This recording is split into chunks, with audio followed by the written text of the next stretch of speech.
Hi friends, இன்னைக்கு கேகேகே சீரியல்ல வந்து பார்த்தீங்கன்னா 2 நியூ என்ட்ரீஸ் இருக்காங்க. அதாவது அர்ஜுன் ஆஃபீஸ்ல ஹெச்ஆரா சோனியாங்கிறவங்கள காமிக்கிறாங்க. அண்ட் அதே மாரி இங்க கஸ்தூரியோட மாமா பையனா வந்து மாறன் அப்படிங்கிறவர காட்டுறாங்க. ஸோ 2 நியூ என்ட்ரீஸ் இருந்தது.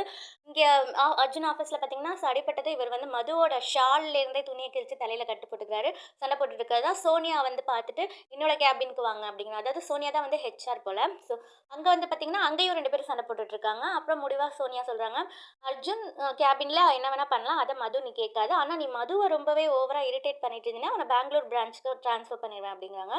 ஸோ இது முடிஞ்சு திரும்பி வந்து அர்ஜுன் வந்து சந்தோஷமா தான் கேபின்க்கு வராரு.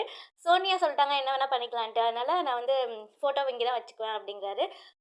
அது முடிஞ்சிருச்சு. அண்ட் இங்க பார்த்தீங்கன்னா, கஸ்தூரிய வந்து இந்த மொற மாமன் தான் வந்து கார்ல கூட்டிட்டு வந்து தாத்தாவ பார்க்க வைக்கிறாங்க. தாத்தாவும் வந்து எப்படி இருக்க என்னலாம் கேட்டுட்டு, தாத்தா என்ன சொல்றாருன்னா, சீக்கிரமே மாறனுக்கும் கஸ்தூரிக்கும் கல்யாணம் பண்ணி வச்சுருவோம் அப்படிங்கிறாங்க. ஏன்னா மாறன் வந்து விரும்புறான். நான் உயிரோட இருக்கும்போதே பண்ணிருவோம் அப்படிங்கிற மாரி சொல்றாங்க. அதுக்கு கஸ்தூரி அப்பாவும் ஓகே சொல்லிடுறாரு. ஆனா கஸ்தூரி என்ன நினைக்கிறான்னு தெரியல அப்படிங்கிற மாரி தான் சொல்றாரு. ஆனாலும் மாறனோட அப்பா, அம்மா அதாவது கஸ்தூரி அப்பாவோட தங்கச்சி பையன் தான் வந்து மாறன். ஸோ மாறனோட அப்பா, அம்மாவும் நீங்க சொல்றத கஸ்தூரி கேட்பா. நீங்க சொல்லுங்க. ஸோ நிச்சயத்துக்கு நாள் குறிச்சிடலாம் அப்படிங்கிற மாரி பேசி முடிச்சுடுறாங்க. அண்ட் திருப்பி இங்கே வந்து பார்த்தீங்கன்னா, எல்லாரும் சாப்பிட்டுட்டு இருக்கப்ப கரிகாலன் கிட்ட வந்து ஸ்வேதாவோட அம்மா, "ஸ்வேதா ரொம்ப டல்லா இருக்கா. கல்யாணம் நின்னது ரொம்பவே அவமானமா இருக்கா. வெளியவே வரமாட்டேங்கிறா. சீக்கிரமே நீ அர்ஜுன நம்ம வீட்டுக்கு கூட்டிட்டு வந்துரு. அப்பதான் நம்ம இதுல இருப்பான். இல்லைன்னா அவன் வந்து மதுவ தான் லவ் பண்ணிட்டு இருப்பான்." ஸோ அப்படின்ட்டு சொல்றாங்க. பாட்டியும் கூட சேர்ந்துக்கிட்டு, "ஆமா அர்ஜுன சீக்கிரம் இங்க கூட்டிட்டு வந்துட்டா, நம்ம அர்ஜுனுக்கு வந்து ஸ்வேதாக்கும் திருப்பி கல்யாணம் முடிக்க நாள் பார்த்துடலாம்." ஆதவனும் இதுக்கு சப்போர்ட் பண்றாங்க.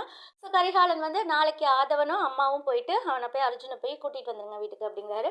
அம்மா வந்து ஆதவனையும் மனசுக்குள்ள திட்டுறாங்க. அண்ட் அதே மாரி நடக்கக்கூடாது அர்ஜுன எப்படியாவது காப்பாத்திருங்க அப்படிங்கிற மாரி சாமிகிட்ட வேண்டிக்கிறாங்க. ஆனா மாமியார் கரிகாலனோட அம்மா வந்து திருப்பி இவங்கள தான் வந்து திட்டுறாங்க. அர்ஜுன் அம்மாவ தான் திட்டுறாங்க. "கல்யாணம் மட்டும் நடக்கக்கூடாதுன்னு ஏதாவது நீ நினைச்சின்னா எதுவும் நடக்காது" அப்படிங்கிற மாரி.